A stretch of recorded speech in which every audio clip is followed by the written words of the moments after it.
Laura Palker, and I'm from the Executive Women's Golf Association here on Long Island. We're the largest chapter in the world, and we are so excited to be involved with the Darby Foundation and the golf show that is going to premiere on September 7th in Brooklyn.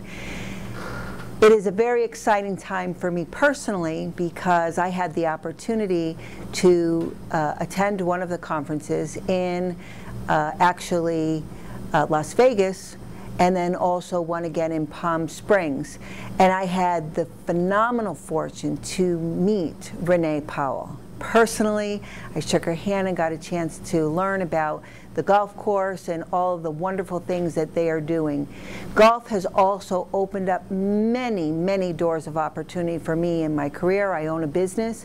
We design and build exhibits for trade shows, and as I started to get involved in the game of golf, I was practicing and practicing. I went to the golf course with my husband. He's a golf nut. And he was so patient with me. I couldn't believe it. I was, of course, stubborn and was swinging at the ball and missing, swinging again and missing. And he didn't never once ask me to pick up the ball.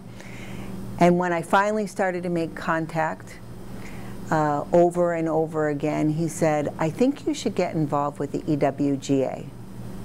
Well, that was the start.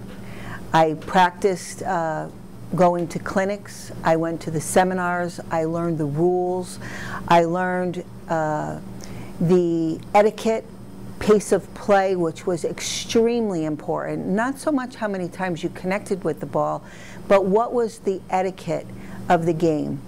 I then lowered my handicap by 10 strokes in the first year, and I was now playing at a 45. Well, someone convinced me, and I must have been absolutely out of my mind, to play in a Ryder Cup, which gave us a stroke play, gave us a match play opportunity, each 9 holes. And I thought, okay, I think I could do this. So I stayed up all night long reading Harvey Penick's little book about how to play golf.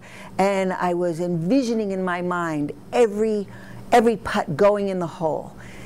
I had worried myself so much the next day that my shoulders must have been up to my earlobes because of stress. And I started to play, and they matched me with an A player who was a very low handicap, another woman. And I went out on the course, and mind you, I was a 45 handicap.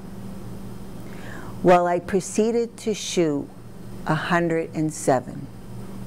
Because the more they started to complain, the more I closed my ears and the more I focused on the swing and all the things I had put in my subconscious mind about reading this wonderful book about this game of golf.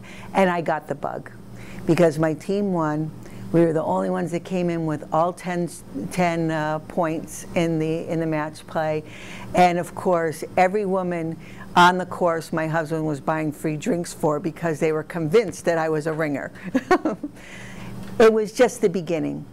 I got involved with EWGA and then started to learn the benefits of the networking and what it could do for my business. And the first year that I became a sponsor, I had someone refer me to a client, and I wrote an order for $10,000. I said, ooh, this is really something very good. So knowing that if you get something that you should give something, I started to get more involved and volunteer my time and teach other women to learn the game of golf, learn the etiquette, know that pace of play was very important, that if you had some trouble in the fairway to pick up your ball, bring it to the 150-yard mark and bring your game in from there, because it's all about the feeling good. It is a feel-good sport.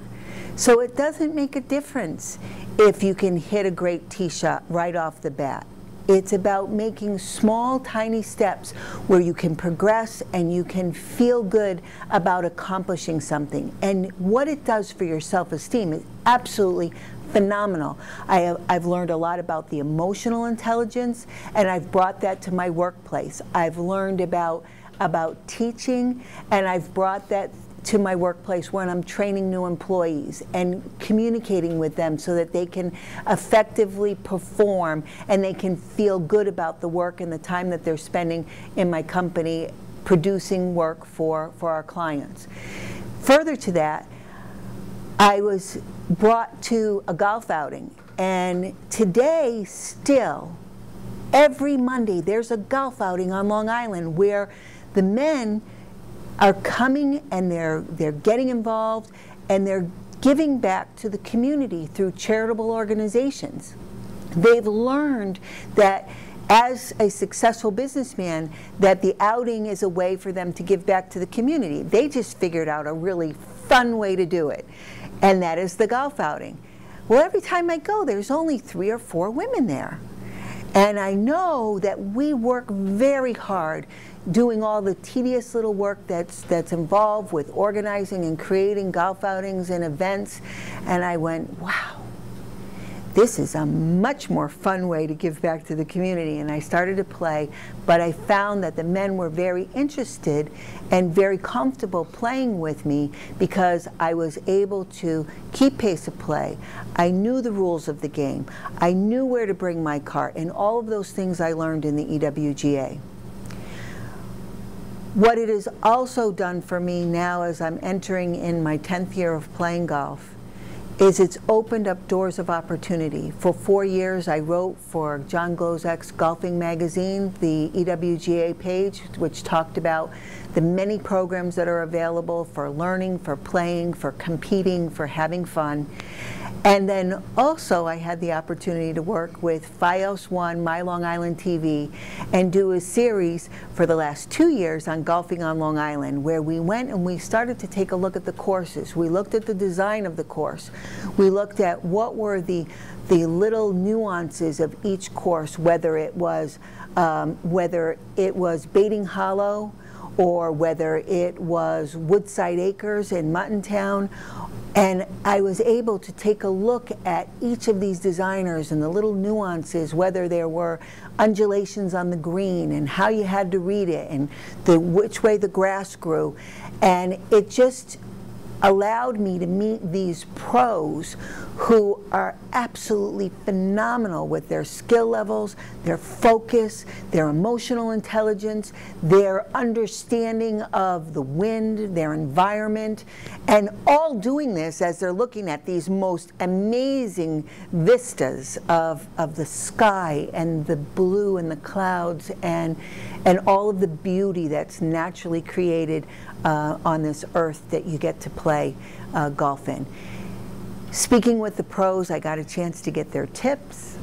I got a chance to play a hole with each of the pros and had the opportunity to par particularly difficult hole number 13 at Woodside Acres, and then also was thrilled to death when I was able to outdrive my particular pro at Baiting Hollow. He informed me it wasn't a good way to start the series of that episode, but we got past that quickly as he began to move along and show his skills on the putting green, because all of us in golf will know it's not how you drive, it's how you arrive. So again, please think seriously about getting involved in golf. If you want to be able to meet those executive level people, it's not through email, it's not through direct mail, it's going to be on playing a round of golf, closing a job with a client, having an opportunity to understand in 4 hours of uninterrupted time who you're actually going to be working with and if you want to take on that client or not. Think outside of the box. If you're working with a busy female executive, offer her 9 holes to go out and play.